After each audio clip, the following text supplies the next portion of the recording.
your latest work, a documentary called Boycott, and the film centers around laws in the U.S. that prohibit boycotting the state of Israel. And you focus on 3 stories specifically. One of those is the story of a Palestinian-American woman named Bahia Amawi. She's in the state of Texas. What can you tell us about Bahia? Bahia is a childhood speech pathologist, which means that she works in the Texas public school systems, helping students who have a variety of challenges and learning disabilities related to speech. As far as I know, I'm the only speech-language pathologist that speaks Arabic in the surrounding Austin area. They're losing an important service that's not available otherwise. I feel like I am letting down my community. So Bahia Maui has been renewing her contracts in the public education system for many years.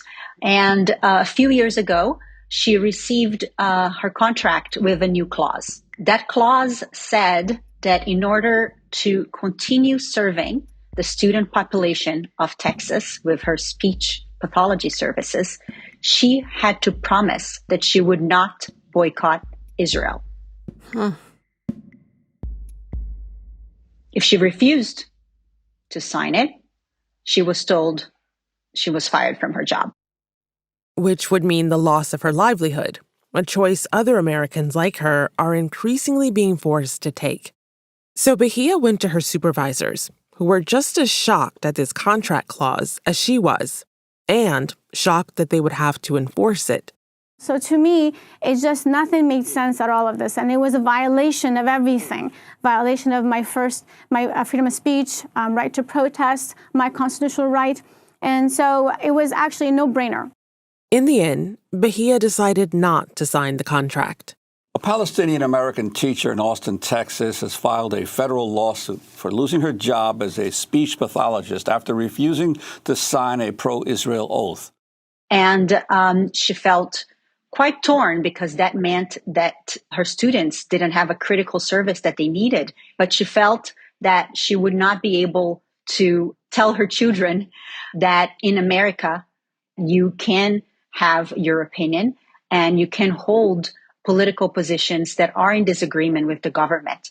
And the government, theoretically in America, does not have the power to condition your job based on political viewpoints. This is against my principles, against my constitutional rights, and it's also against my moral and ethical values, considering that I am a Palestinian American, and I have family that actually live in occupied territory, so it affects me personally as well. So it affects me in both ways as an American citizen and as a Palestinian American too. So she sued the state of Texas to protect the constitutional rights of all Americans. So you mentioned that she and her team were shocked at this, and I think a lot of our listeners will be, especially those who have not been as keyed in to similar laws like this sweeping the country. What in the world does a school district in Texas have to do with what's happening in Israel? How are those two things even connected? Yeah, and as you mentioned, Malika, the vast majority of Americans still have no idea these laws are on the books. Boycotts are a form of political expression and political organizing that have been at the core of the very foundation of America. From the American Revolution to the Civil Rights Movement to consumer boycotts, a call to action seems to be an American tradition. The Boston Tea Party is at the core of the foundation of the United States. One of the events that holds extreme significance in America's quest for liberation from Britain occurred in Boston, colonial Massachusetts, known as the Boston Tea Party. Boycotts have since been used by social justice movements ranging from the civil rights era in America with the bus boycott.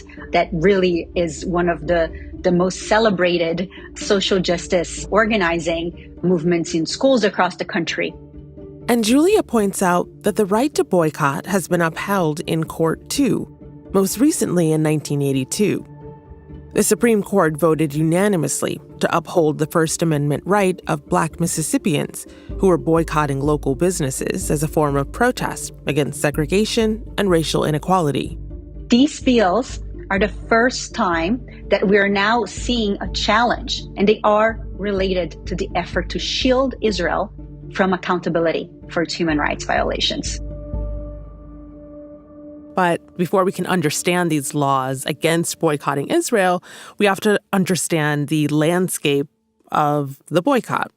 Let's start with an abbreviation, BDS. How would you explain BDS? BDS stands for Boycott, Divestment, and Sanctions. Established in 2005, it calls for a boycott of Israeli and international companies involved in Israel's violations of Palestinian rights. Palestinian civil society recognized that it could no longer count on countries or international bodies like the UN Security Council to take action against Israel's violations. And so it made an appeal similar to the one made by the ANC in South Africa against the apartheid regime that actually worked in the late 1980s, succeeded in dismantling the apartheid regime. So as this movement grew, what we saw was an effort by the Israeli government to delegitimize this movement and try to crush it through a variety of ways and means. These anti-boycott laws are in many ways the tip of the iceberg of many efforts that we have seen across Europe and across the United States to try to crush the ability of the international community to stand in solidarity with Palestinians. So they recognize that boycotts are a strategy and a tactic that has been used successfully by social justice movements historically, because they do allow everyday individuals to take action, and they also allow the conversation to emerge. When there are groups that are organizing for particular campaigns, that's an opportunity for the issue of Israel to be brought up, for people to explain why, for example, they may be calling for the boycott of Hewlett-Packard. I am boycotting Hewlett-Packard because they are involved in the biometrics for the checkpoints. Every Palestinian has an ID card that they must have, and they delay Palestinians for many, many hours at a time. And so that's part and parcel of the occupation.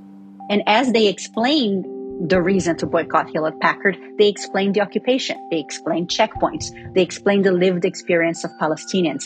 And I think that has been the greatest success of the movement. It's really changing the conversation in the United States. And as the conversation in the United States changes, and as it becomes clear to the Israel lobby in America that they are losing that conversation, then the next effort becomes to not allow the conversation to happen in the first place. Right. And who's been advocating for these laws, and how have they been able to spread so quickly across the U.S. over the past few years? There's been many groups that have been involved in the effort to pass anti-boycott laws in America. There is one particular group called ALEC, which is the American Legislative Exchange Council. This isn't the state capitol. It's a resort hotel where lawmakers are wined and dined as members of the American Legislative Exchange Council, or ALEC. Literally every state has been influenced by the work of ALEC. Scores of ALEC's model bills have been enacted into law throughout the country. It's come under increasing scrutiny for its role in promoting stand-your-ground gun laws, voter suppression bills, union-busting policies, and other controversial legislation.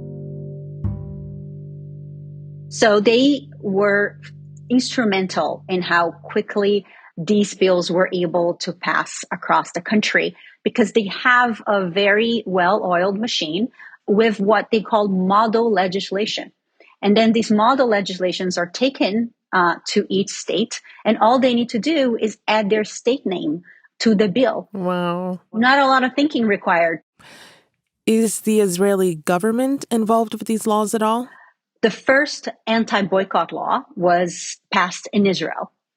And Israel created a ministry, the strategic ministry, to fight the BDS movement and other efforts to delegitimize Israel, as they call it. And we see it in clips like, for example, the one that we have in the film of Netanyahu speaking openly on Twitter of how they passed anti-boycott bills all around America, clearly taking credit for that effort. Whoever boycotts us will themselves get boycotted. In the last few years, we have promoted in the USA, and there are now laws in most states there, that anyone who boycotts Israel will themselves be punished. So it won't help them. We don't care. We are fighting it. After the break, how far will anti-boycott legislation go in the U.S.?